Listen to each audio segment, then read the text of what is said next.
My pen is the wing of a bird. This is a collection, and it marks the first ever collection of short fiction by Afghan women translated into English. There are 18 writers in here, and sadly all of them are anonymous because of the situation in Afghanistan right now. But what you have here is something incredibly valuable. These are short stories that shed a light on the lives of modern Afghan people. They're all written by women, with a focus on what women go through on a daily basis. Domestically, in the workplace, out on the street.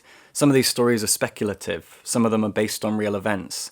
They are all fiction, so you're not getting true stories, but in a way that is so much more valuable, or at least it has value in more than one way. What I mean by that is the fact that fiction reflects life, all art is political, and so you're getting narratives inspired by the lives and experiences of specific women. And also it demonstrates the importance of art, both to the artists and the people that consume and enjoy that art. These women have to write. They are writers, and that is what writers do.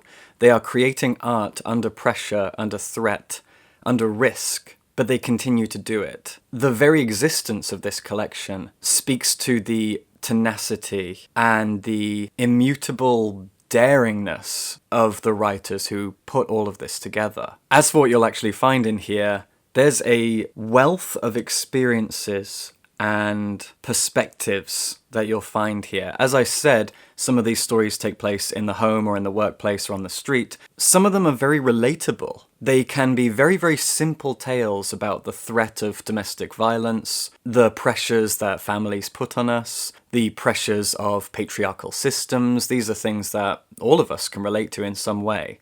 And then there are others that are very unrelatable, very, very specific to what the people of Afghanistan are going through and have been going through now for decades. And I think that wonderful balance of relatable and unrelatable encourages empathy from the reader. So for example, the very, very first story in here is only about 6 pages long, and it just tells the story of a woman who lives alone in her flat. She's an elderly woman, and some members of her family have died, and others have moved abroad. She has 2 children who are living in 2 different countries, and she Skypes with them, and she spends her days alone doing X, Y, and Z.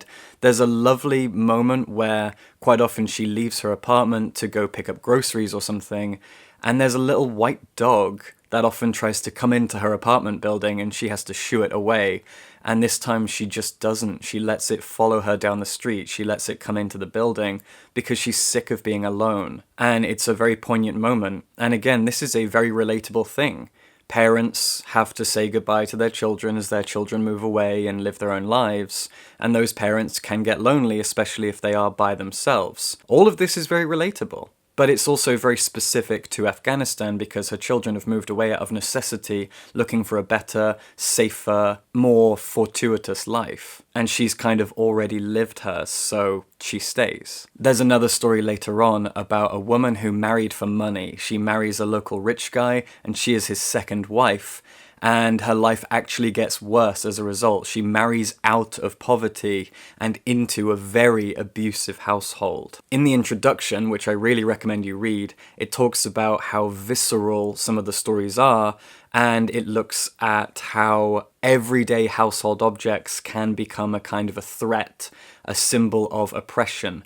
Things like knives and hot oil. And I thought hot oil was very specific, and it's when I got to that story that I saw what the writer of the introduction was talking about. So some of these stories are not pleasant, they're not easy to read, they're still valuable. And they're also written in a very raw and visceral way.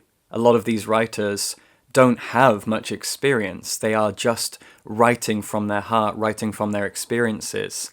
And that kind of lack of polish really serves the book because it adds what you could call a layer of truth, of everyday ordinariness to it. There's one story in here that's actually based on a real event, and it tells the story of a young girl who went to a wedding and her father strapped a vest to her and she has to blow the place up.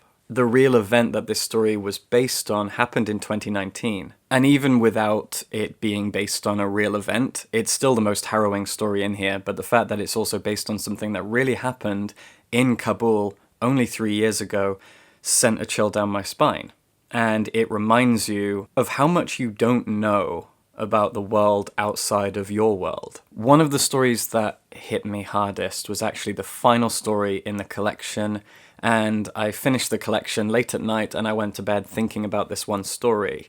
And it's one of the few stories that actually focuses on a male character, although as I said, all the writers are female. And it's about this guy who's going to work, and you don't know what his job is at first. And again, this story, like many of the others in here, is under 10 pages long. And he's on his way to work and he's terrified of being killed, of being caught in a random explosion or gunfire, some accident, some tragedy, some attack, something. He's putting himself at risk. And actually, this comes up a lot all the way through these stories, is that people put themselves at risk when they go to work, on their morning commute, on their way to the shops. Anytime they're out in public, they are putting themselves at physical risk. And he's on his commute, and he's driving, and he's imagining the things that could happen to him on his way to work. And then when he gets to work, you find out that he's the headmaster of a school, and he's got things to deal with. A secretary comes up to him and says that a group of girls are going to move schools, and their parents have come in to sign the papers. And so he has admin to deal with.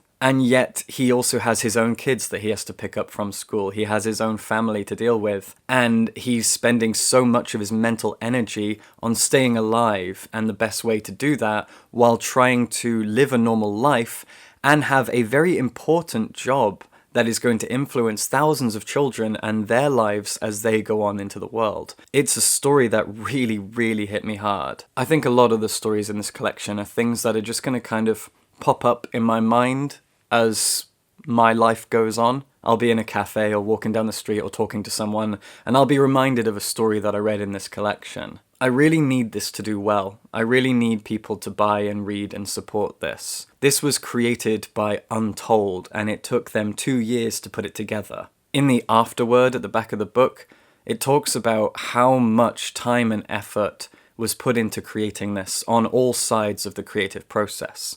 How many of the writers, before this book even came out, because of the Taliban rising to power again last year, they had to flee. Some of these writers now live in different countries. It mentions that one of them lives in the US now, one lives in Sweden, one lives in Iran. Others took to the streets, some are hunkering down in their homes. And it talks about how this collection was put together at a very tumultuous moment. And it speaks to the need to be creative, as I said at the beginning.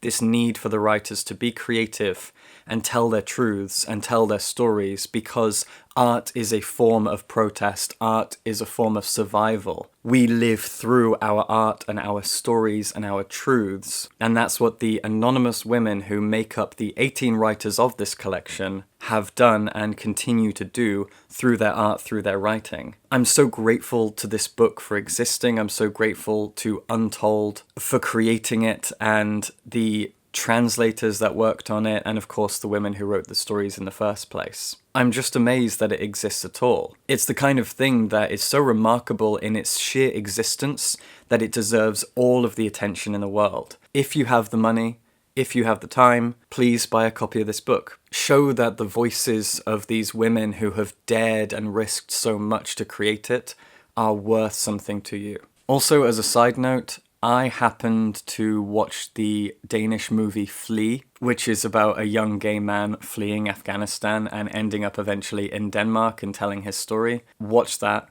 as well. I'm not going to say any more. I'm just so glad to have this. I'm so glad to have read it. And I feel so proud of the people that made it.